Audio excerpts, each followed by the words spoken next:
Welcome to my Facebook page and YouTube channel. मैं हूं आपका होस्ट उज़ैर अवान। सबसे पहले खुशी की खबर से स्टार्ट लेते हैं, लेकिन इससे पहले यूट्यूब चैनल सब्सक्राइब कर दीजिए और बेल आइकन लाजमी क्लिक कर दीजिए, और अगर फेसबुक पर देख रहे हैं तो काइंडली फेसबुक पेज ओपन करके उसको लाइक कर दीजिए। पहली खुशी की खबर ये कि गजनवी ब्लास्टिक मिज़ाइल को पाकिस्तान आर्मी ने सक्सेसफुली टेस्ट कर लिया है।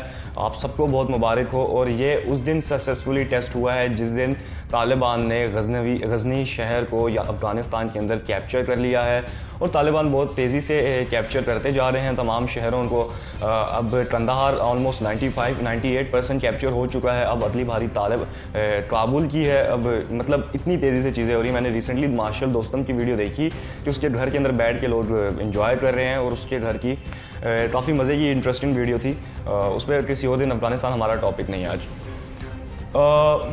ब्लास्टिक मिज़ाइल जो टेस्ट किया गया है उसकी रेंज है 290 किलोमीटर, 290 किलोमीटर के करीब उसकी गजनवी मिज़ाइल की रेंज है।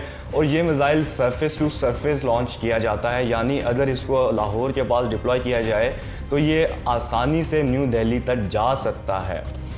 और अब ज़रा हम बताते हैं कि सरफेस टू सरफेस होता क्या, क्योंकि मोस्टली तो हर कोई जानता ही है, अल्हम्दुलिल्लाह इतनी नॉलेज है सबके पास। बट कभी कभी कुछ लोग ऐसे होते हैं जो समझ नहीं पाते। सरफेस टू सरफेस ऐसे होता है, समझ लीजिए कि बैटरी, क्योंकि ये मिज़ाइल सिस्टम्स हैं बहुत बड़े बड़े मिज़ाइल सिस्टम्स। अब ये जो बड़े मिज़ाइल सिस्टम्स होते हैं इनको किसी जेट के थ्रू लॉन्च नहीं किया जा सकता। जो जेट के थ्रू लॉन्च नहीं होते उनके लिए बैटरीज बनाई जाती हैं, जैसे कि आपने गाड़ियाँ देखी होंगी जो उनको लेके जा रही होती हैं, और उनके थ्रू उनको लॉन्च किया जाता है, लॉन्चर्स समझ लीजिए। इसी तरह फाइटर जेट्स जो होते हैं, आपने देखा होगा कि राद मिज़ाइल जो है हमारा, वो मिराज के थ्रू उसको वहाँ पे इंस्टॉल किया जाता है। इंस्टॉल करने के बाद उसको वो एयर टू सरफेस उसको लॉन्च करता है, यानी हवा से ज़मीन तक मात करता है। इसी तरह सरफेस टू सरफेस मिज़ाइल क्या हो गया कि आपने उसको ज़मीन के थ्रू लॉन्च किया, वो ज़मीन से उड़ा और उसने जाके अपने हदफ पे ज़मीन पे ही हमला किया। और ये इतना कैपेबल मिज़ाइल सिस्टम है कि ये न्यूक्लियर मिज़ाइल को भी अपने अंदर, न्यूक्लियर वॉर हेड को भी साथ लेके जा सकता है, यानी एटमी वॉर हेड को भी अपने साथ लेके जा सकता है। और ना सिर्फ एटमी बल्कि बहुत से ऐसे और डिफरेंट वॉर हेड्स को भी ये अपने साथ, मल्टीपल चॉइस आपके ऊपर होती है कि आपको किस पर्पज़ के लिए इसको यूज़ कर रहे हैं, उसके लिए लेके जाया जा सकता है। ये हो गया ब्लास्टिक मिज़ाइल के ऊपर बात हो गई। अब बहुत इंपॉर्टेंट बात करनी है। देखिए, रिसेंटली वज़ीर आज़म इमरान खान साहब ने इंटरनेशनल जर्नलिस्ट से कॉन्फ्रेंस की है और उनके सवालात का जवाब दिया है। वज़ीर आज़म इमरान खान साहब ने जो बात क्लियरली की है वो ये की गई है कि इंडिया अब शायद अमेरिका का स्ट्रेटेजिक पार्टनर बन चुका है, क्योंकि जो अहमियत अमेरिका अब उनको दे रहा है किसी दौर में पाकिस्तान को दिया करता था। और इसकी सबसे बड़ी रीज़न ये है कि India is a watch dot country. ये मेरी अपनी पर्सनल ओपिनियन में बता रहा हूँ, इमरान खान साहब ने नहीं कहा। India is a watch dot country जो खुद मानता है कि मैं कुत्ता हूँ जिसको घर के बाहर बिठाया और जिसका काम भौंकना है, और साउथ एशिया में इसको बिठाया हुआ है। तो अब ये बात है कि पाकिस्तान ने दौर में अमेरिका की हर लिहाज से मदद की, सोवियत इन्वेजन में मदद की, फिर उसके बाद 9/11 होने के बाद 2000 सन के बाद मदद की।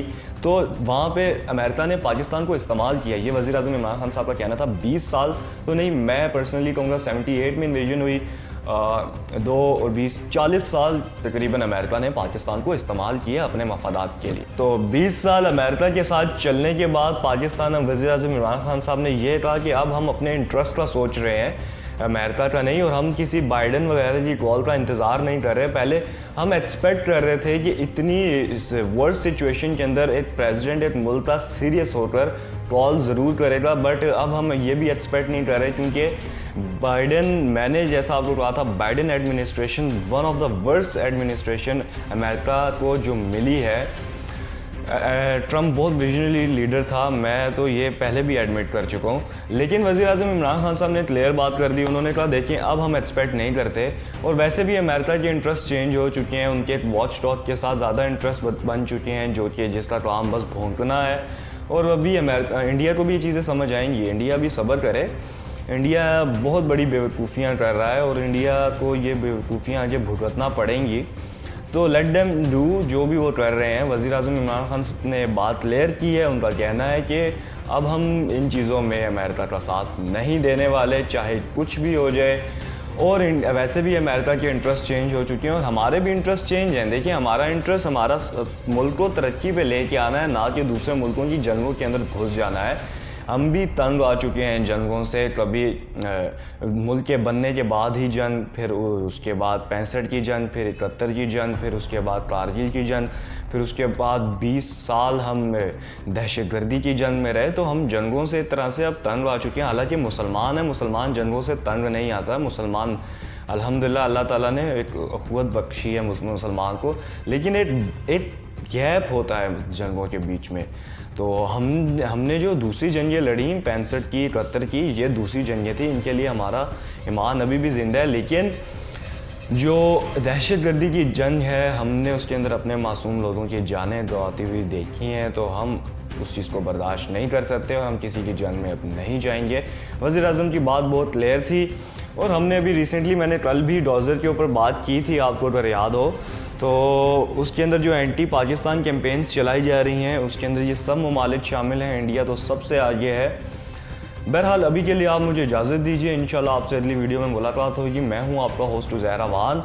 मेरी थोड़ी तबीयत ठीक नहीं है, इसलिए आपको हो सकता है मेरी थोड़ी बातें कुछ समझ ना आए, क्योंकि मैं ख़ुद थोड़ा ट्रैक से हटा हुआ हूँ, मुझे समझ नहीं आ रही। इंशाल्लाह कल हम प्रॉपर वीडियो के साथ आएंगे इंशाल्लाह। अभी तक के लिए आप मुझे इजाज़त दीजिए। मैं हूँ आपका होस्ट उज़ैर अवान। अल्लाह हाफ़िज़।